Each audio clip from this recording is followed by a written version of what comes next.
वक्त के हाथों में सबकी तकदीरें हैं, आईना झूठा है, सच्ची तस्वीरें हैं। मिलेगी कहीं कोई रह गुजर, तन्हा कटेगा कैसे ये सफर।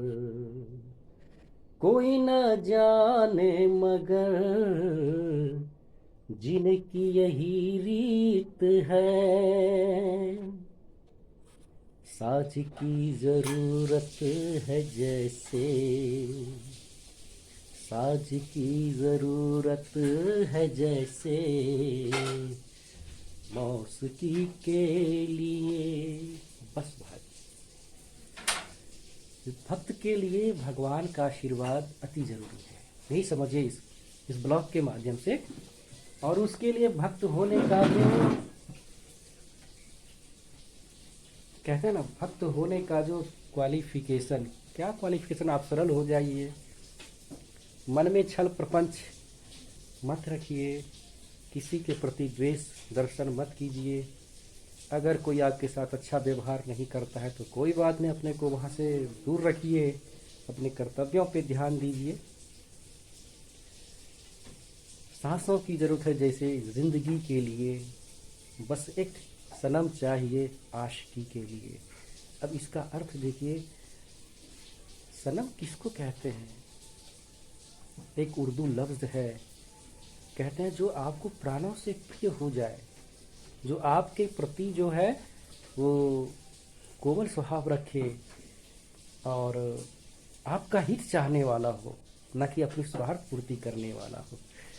तो आज के समय में बंधु, संसार में प्रेम की जो आप बात करते हैं तो यहीं पे आप चूक जाते हैं। तो संसार में पूरा संसार मतलबी है। तो सच्चा प्रेम अगर प्रभु से रहेगा तो प्रभु हर रूप में आपके साथ प्रेम करेंगे, कभी भाई के रूप में, कभी पिता के रूप में, कभी पत्नी के रूप में, कभी बच्चे के रूप में। तो अभी चलिए, ये ब्लॉग बनाते बनाते मैं अपने पत्नी के पास पहले जाता हूँ और उनसे कुछ बातें करता हूँ, तो पता लगेगा कभी प्रभु पत्नी के रूप में प्रेम कर रहे हैं या संसार के रूप में केवल व्यवहार कर रहे हैं। तो आइए, अगर प्रेम कर रहे हैं तो इसका मतलब भगवान अभी पत्नी के रूप में ही हमसे आपसे जो है ना व्यवहार कर रहे हैं। तो आप भी ट्राई कीजिएगा, अभी मैं ट्राई करता हूँ। तो वीडियो को पॉज करता हूँ, चलता हूँ वहाँ पे, वो खाना पका रही है। तो सबसे पहले तो इस ब्लॉग में मैं आपको पुनः जय श्री राम करता हूँ। जय श्री राम। हाँ, तो अगर पहली बार हैं तो इस ब्लॉग को पूरा देखिए और हरि भक्त दीपक को सब्सक्राइब कर लीजिएगा। बी पॉजिटिव, सकारात्मक बातें, सकारात्मक अनुभव, वही मैं आपके बीच लेके आता हूँ। तो मैं पूछता हूँ प्रश्न अपनी धर्म पत्नी से कि संसार में हर स्त्री अपने पति से कैसा उम्मीद रखती है, क्या उम्मीद रखती है? अब जवाब सुनिएगा तो आपको अंदाज़ा लगेगा कि भगवान आपके साथ हैं या दुनिया आपके साथ है, या दुनियादारी, सॉरी, भगवान आपके साथ हैं या दुनिया में यूं ही जैसे सब चलता है वैसे ये रिश्ता चल रहा है। बताइए जी।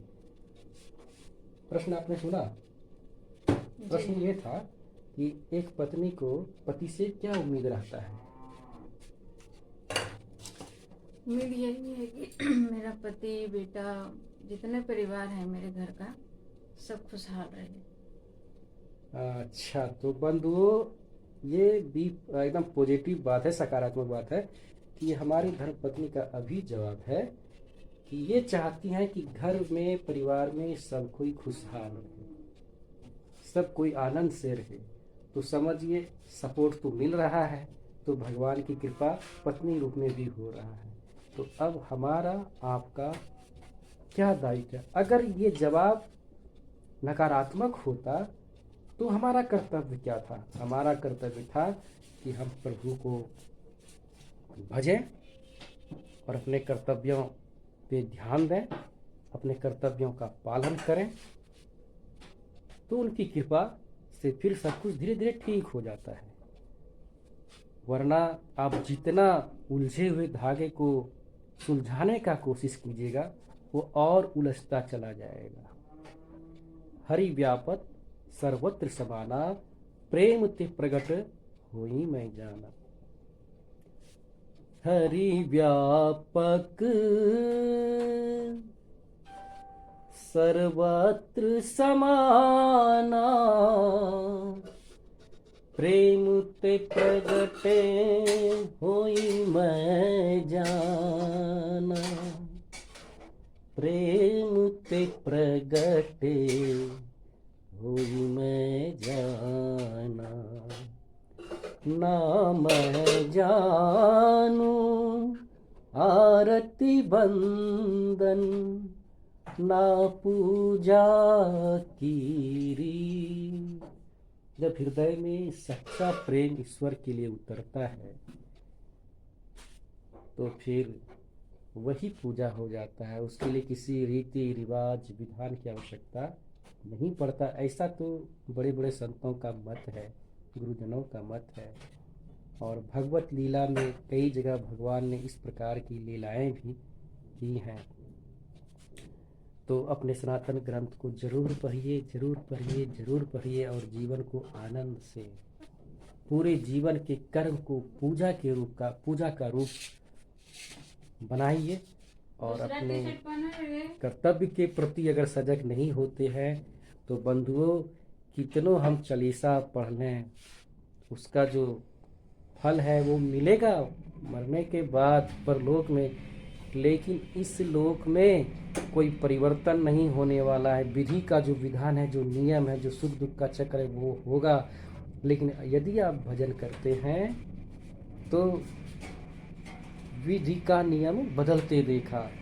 अपना मान टले टल जाए, प्रभु का मान टले टल जाए, पर भक्त का मान न टलते देखा, प्रभु को नियम बदलते देखा। तो मित्रों, पूरा यही कहेंगे कि अपने कर्तव्यों का ध्यान रखिएगा और अपने सनातन ग्रंथों का अध्ययन जरूर कीजिएगा। कुछ ग्रंथ का नाम हम इस वीडियो में पुनः पहले भी बताए हैं, पहले के ब्लॉग में, इस बार भी बोलना चाहेंगे।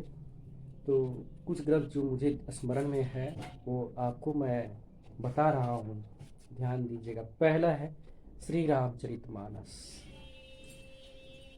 तो श्री रामचरितमानस को आप समझने के ख्याल से हिंदी में पढ़िए। उसमें राम रावण सबका बात है, तो प्रभु श्री राम क्या कहते हैं उस पर ध्यान देना है। दूसरा हो गया श्रीमद् भगवद गीता, भगवान श्री कृष्ण जो उपदेश कर रहे हैं अर्जुन को, तो ये उसमें लिखा हुआ है। और ब्लॉग में परिवार के बीच से इसलिए आता हूँ कि जो हमारे अंदर चल रहा है वो उनके बीच में रखूँ, ताकि वो भी सरल हो जाएं और उनको भी आनंद की अनुभूति हो। तो दूसरा ग्रंथ हो गया श्रीमद् भगवद गीता। तीसरा भक्तमाल, नाभादास जी, भक्तमाल के रचयिता है नाभादास जी, जो तुलसीदास जी के समय के ही वो भक्त थे।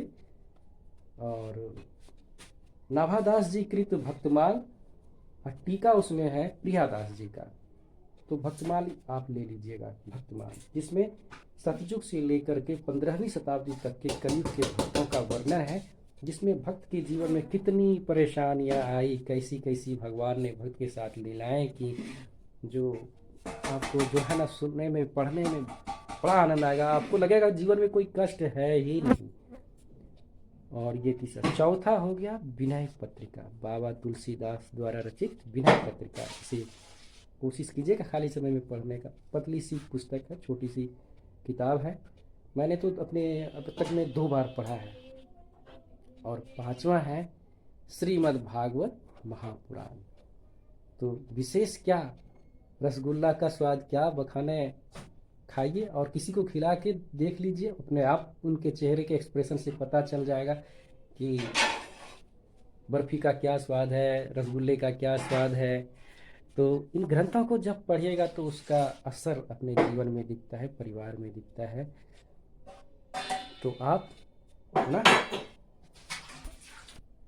सनातन धर्म के शरण में रहिए और अपने धर्म शास्त्र का अध्ययन कीजिए और अपने कर्तव्यों का पालन कीजिए और जीवन में खूब खूब खूब मेहनत कीजिए। और भगवान को भजिए।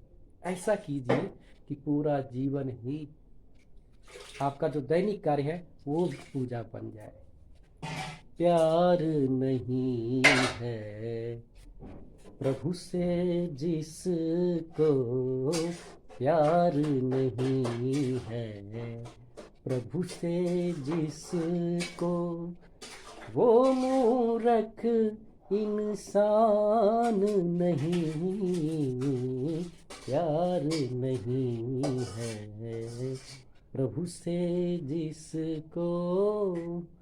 तो मित्रों, अब मुझे दीजिए इजाज़त, अभी जाना है, स्नान करना है, फिर थोड़ा पूजा पाठ भी है। घर में जो पूजा दैनिक होता है, घर में पूजा अपना, वो भी ज़रूरी है। फिर खेत खलिहान की तरफ फिर कुछ समय निकाल के अपने सदग्रंथ का अध्ययन, ये सब भी करना है। तो मिलते हैं, तब तक के लिए जय श्री राम। रहे न संकट रहे न भय, सदा रहे निर्भय, नाम हरि का लीजिए, चरण कमल पर ध्यान धरिजिए। जय श्री राम।